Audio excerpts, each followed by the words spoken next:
Hi, and welcome to a brand new series of Jewish holiday programs brought to you by Chabad of Neshoba Valley. My name is Rabbi Zalman.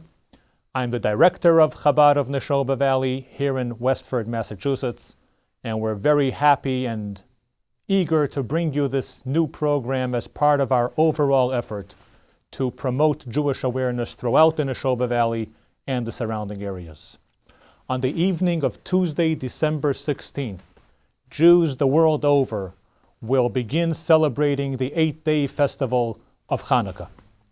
We will celebrate by lighting a candle in our homes, with our families, for 8 days. For 8 consecutive evenings, we will light a candle, adding an additional candle on each evening.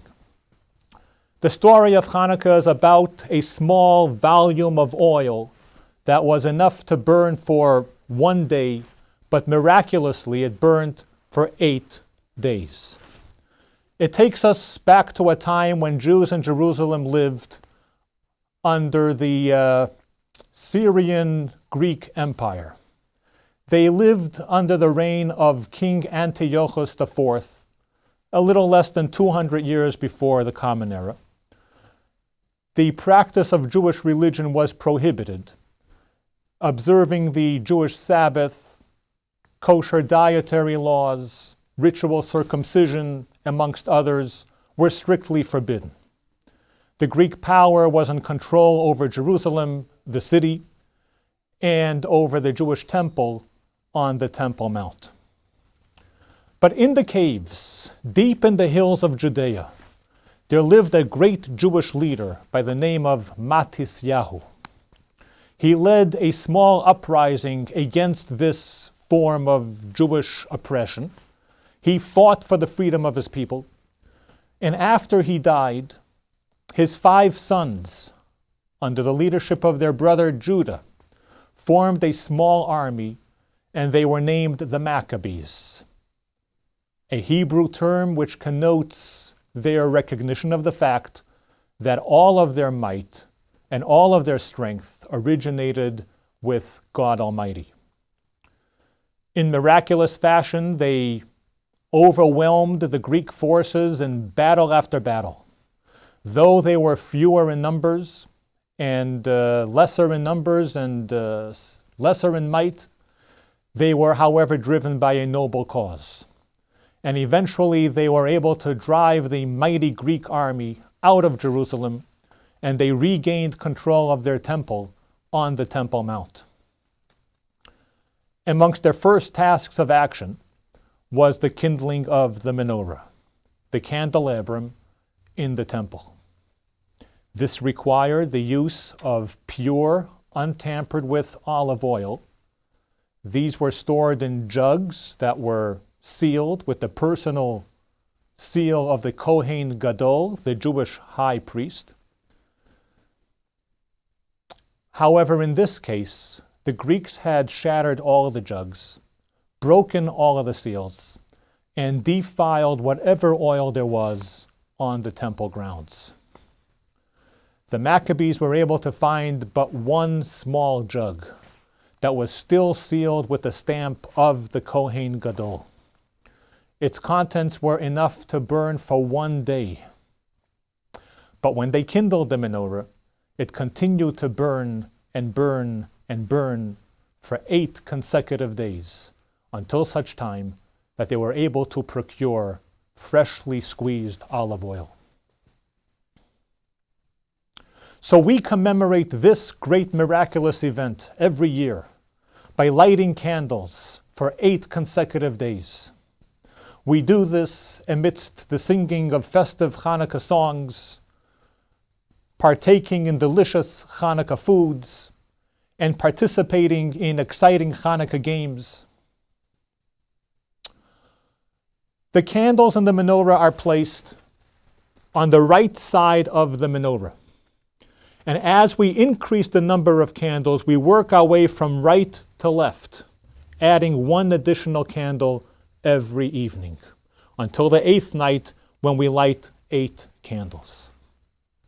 We also add 1 extra candle every night This is called the shamish, your assistant. This is the candle you will use to light the other required candles on each respective night.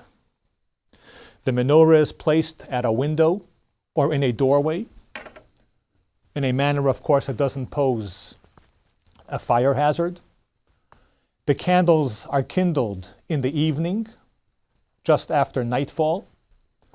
The candle lighting is introduced on the first night with the recitation of 3 blessings in Hebrew, and on every night thereafter, they're introduced with the recitation of 2 of those blessings.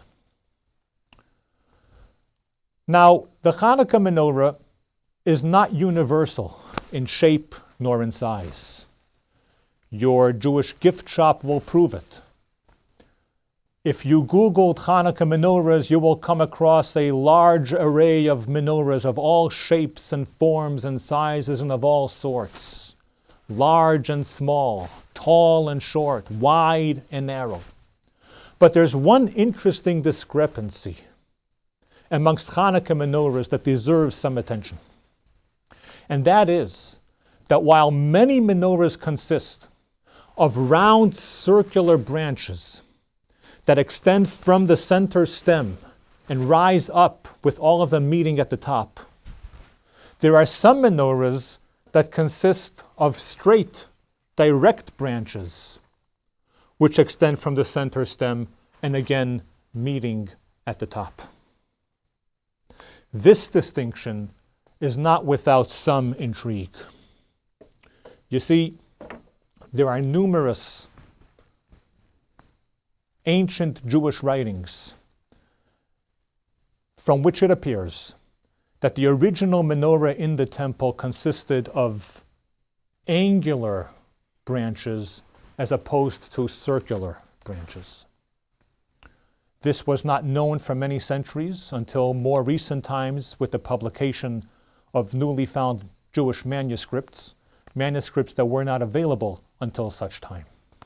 But interestingly, this also stands in conflict with the way the temple menorah is depicted in Rome beneath the famous Arch of Titus, an arch that was constructed and sculpted to celebrate the great victories of Titus against the Jews in Judea.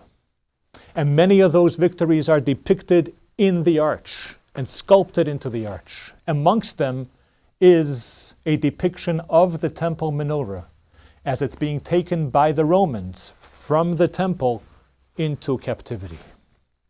And there the menorah is displayed with circular branches. I guess this Roman sculptor was not much of a Jewish scholar. Amongst some of the important features of the Hanukkah tradition is the Hanukkah dreidel.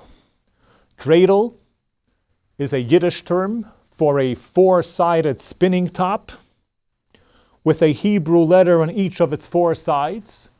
And the 4 Hebrew letters stand for the Hebrew phrase, Nes Gadol Haya Sham, a great miracle took place there.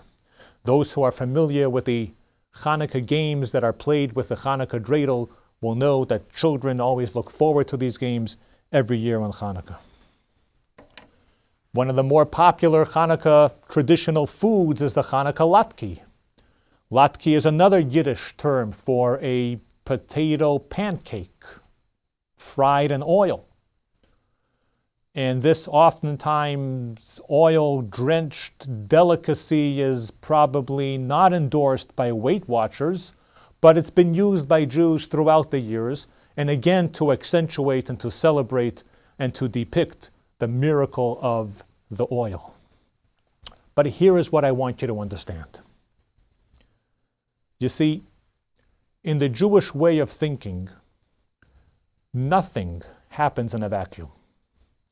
Every event always has continuous ripple effects, which continue to vibrate and to magnify through time and through space. And so every year, when that date of that event recurs, It offers itself again, but with more meaning, with greater depth, and with greater energy.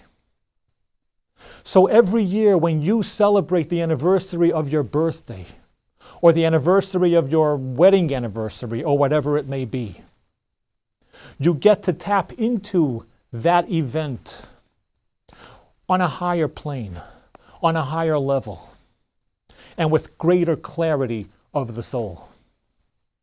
So Hanukkah is not just a recurring event.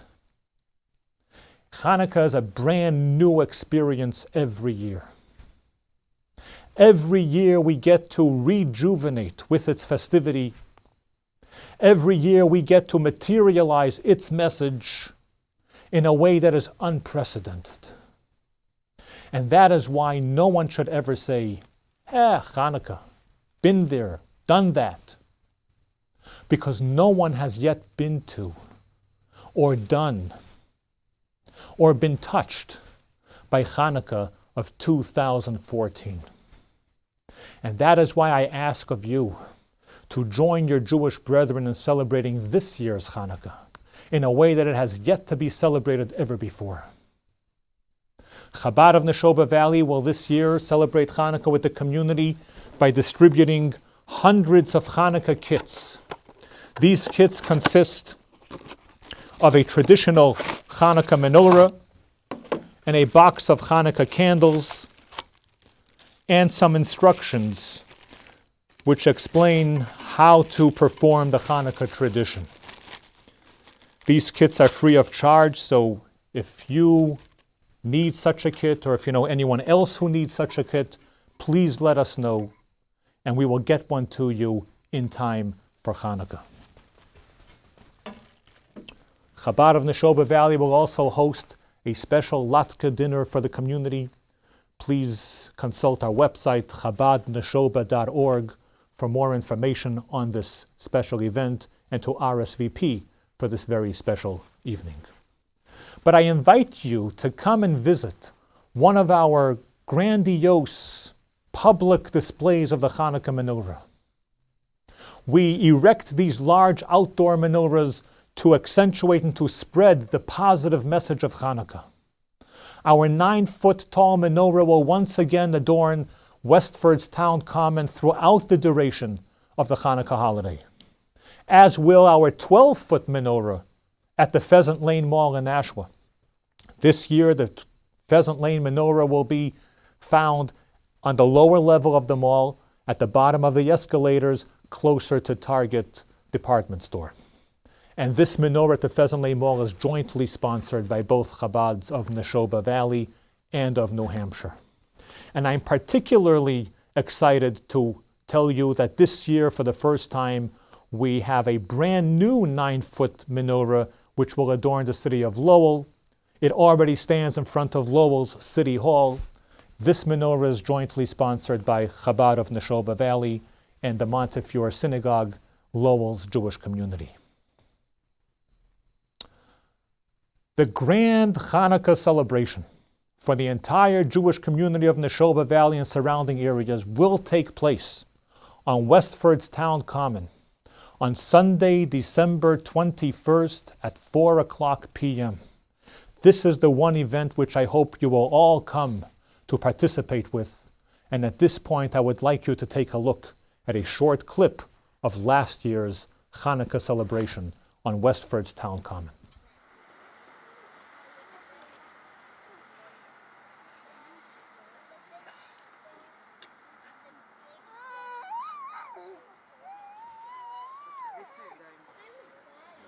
Okay, we'll recite the blessings now. Is everyone ready? Baruch atah Adonai Eloheinu melech haolam asher kiddushanu b'mitzvosav v'tzivanu lehadlik ner Hanukkah. Baruch atah Adonai Eloheinu melech haolam, she'asa nisim l'avoseinu bayamim hahem bizman hazeh.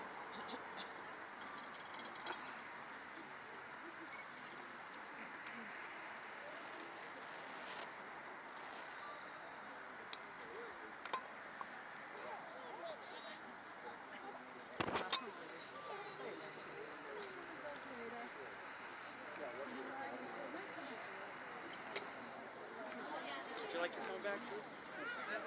Gave gifts. We donated. It's still recording. We're back. I'm joined now by Mr. Alan Rubin, a very good friend of mine, a very good friend of Chabad. Welcome to the show, Alan. Thank you for coming. Thank you, Rabbi. Alan has been the sponsor of the public outdoor menorah that has been on the Westford Town Common for the last 2 years, a 9-foot tall menorah, a beautiful piece of the Westford Common. But before we get to the Hanukkah part of the program, I suspect that some of our viewers might recognize you from the various numerous activities that you've been involved with in town. You've been more than just a active resident in town. Why don't you tell us a little bit about that? Well, actually, I'm more involved in the political arena. So in the local town politics, actually managing, campaigns for state representatives, selectmen, school committee. That's what I've been focusing most of my energy. So I also did a stint on, the long-range planning committee that the planning board had set up a few years ago. So that's pretty much where my involvement's been. So whether your efforts have been producing the results you wanted or not doesn't matter. The fact of the matter is that you're a individual who cares and does something about it. Well, I try to make a difference in my way, my own way, so yeah. And in that sense, you've made a difference in terms of Hanukkah for the Neshoba Valley by sponsoring the menorah in the Westford Town Common. And you sponsored the menorah and dedicated it in memory of your brother, Michael. Yes. Tell us more about him. Well, like I say, my older brother actually is like 8.5 years difference. And so by profession, he was a psychiatrist. So very dedicated to his patients, certainly. And, you can see that over the years, actually his focus certainly was on his practice and, the hospitals that he worked at and such. It's just unfortunate that, he passed, so early. So now it's been a little bit more than 4 years now since that happened. So certainly religion was a really big part of his life, certainly even towards the end of it. So that was pretty clear. So definitely I felt it was pretty appropriate that we do this. I never got to meet your brother personally. I know he's been to Westford once or twice. Is that right? Yes. Actually, he did stay at, he didn't stay, but he did visit Chabad. That was unfortunately, you actually were traveling. But that's right, I remember that. He visited Chabad of Westford for a Shabbat, for a weekend. Yes. While I was away, and I missed him in that sense. But I understand that his Jewishness was an important part of his life. And as such, I'm sure Jewish holidays were a very vivid feature in his life as well. And included in that would have been Hanukkah. No, absolutely. And the fact that the Hanukkah menorah in the town common is dedicated to his memory makes it even more special in that sense. No, absolutely. I think that the fact that so many hundreds of people in town, and even more so those who travel through town, who see the menorah, many of whom may not even know that it's Hanukkah. But because they see the menorah, they remember that it's Hanukkah, and they're inspired by that thought, by that memory, by that recognition, and maybe they come home and want to do something about the fact that it is Hanukkah. All of that inspiration and all of that motivation being dedicated to your brother's memory, being that Hanukkah was an important piece of his life, at least during the latter part of his life, is such as such, it makes it even a greater merit and an honor for his soul in heaven. Well, certainly, it helps certainly perpetuate, obviously the celebration of Hanukkah, and actually even more so just the Jewish way of life in general, certainly. And that's got to make it even more. Yeah, and I know he'd be very pleased that he actually is in his memory that contributed to this. And that's got to make it more special to you and your family. Yeah, no, absolutely, because we're trying to, perpetuate it. We actually donated a lot. He had a pretty large library, so we actually donated quite a few books to the Westford, the J.V. Fletcher Library as well. Here in Westford. Yes. In his memory. Yes. So people are benefiting all over the place as a result of your brother's life and what he's accomplished, and in memory of that.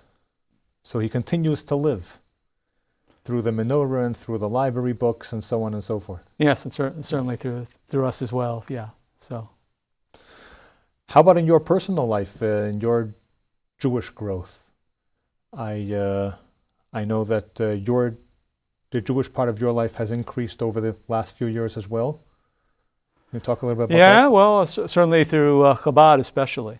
So certainly when I had first contacted you at this point, I knew that there was something that was actually missing as far as observance and such. So that's certainly, it's very good to have Chabad locally that you could actually go and actually participate and actually have something a little bit more, shall I say, traditional. Mm-hmm. So definitely that was part of it, and actually, allowing us to celebrate some holidays, parts of holidays were actually that not necessarily as common as all the usual ones with Yom Kippur, Rosh Hashanah, and even Hanukkah, for example. So. And that happens a lot. People will come into Chabad and express an interest to find out how they can feel a little more connected, and they find that the Jewish religion is not something that is frightening or intimidating, but on the contrary, it is rich and it is rewarding. And you're an example of that too. And now you've served to bring Hanukkah into the homes, into the hearts of many, many others by sponsoring and dedicating the menorah on the common. And the viewers should know that the menorah on the common, if you have a chance to go visit it, you will notice that it has a plaque attached to it with Michael's name written on it, printed on it, as it being dedicated to his memory. It's, as I said, it's a great honor to have thousands witness and connect with the Hanukkah message as a result of that, and that all serves as a benefit, I'm sure, to his spiritual experience in heaven. And I want to thank you for sponsoring the menorah and making it possible. And thank you again for joining me on the show. This is the first show for me as well. It's a big boost for me to have someone here with me. I'm learning the tricks of the trade as I'm going along. And I hope that together we will make a big Hanukkah difference from here on. Thank you for coming. Large outdoor Hanukkah menorahs are not unique to the Neshoba Valley. Chabad throughout the world has become famous for erecting large outdoor menorahs in hundreds of cities throughout the world. And we do this to spread the message of Hanukkah, the light of Hanukkah. The largest menorah in the world stands every year on Manhattan's Fifth Avenue. It stands 32 feet tall, and it consists of 4,000 pounds of steel. What is the Hanukkah message that we should all take home with us? Well, the first message of the Hanukkah lights really goes hand in hand with the message of the founding of our very own country. And that is that might, power and might, is not always right. And when played against each other, right must always prevail over might. And when you find yourself in a state of darkness, whether it is psychological, emotional, spiritual, whatever it may be, a personal sadness, depression, fear, know that a little bit of light will always expel darkness. So stop trying to fight the dark. Stop trying to find ways to fight the sadness. Light a candle. Bring some light into your midst. What do I mean by bring some light? Get up and perform a positive deed. Perform an act of kindness. Smile to someone and say, "How are you?" Ask your neighbor if you can help them clean up that mess behind their house. Whatever it may be, you're doing much more than reaching out to help someone else. You're also bringing brightness and rejuvenation into your own heart.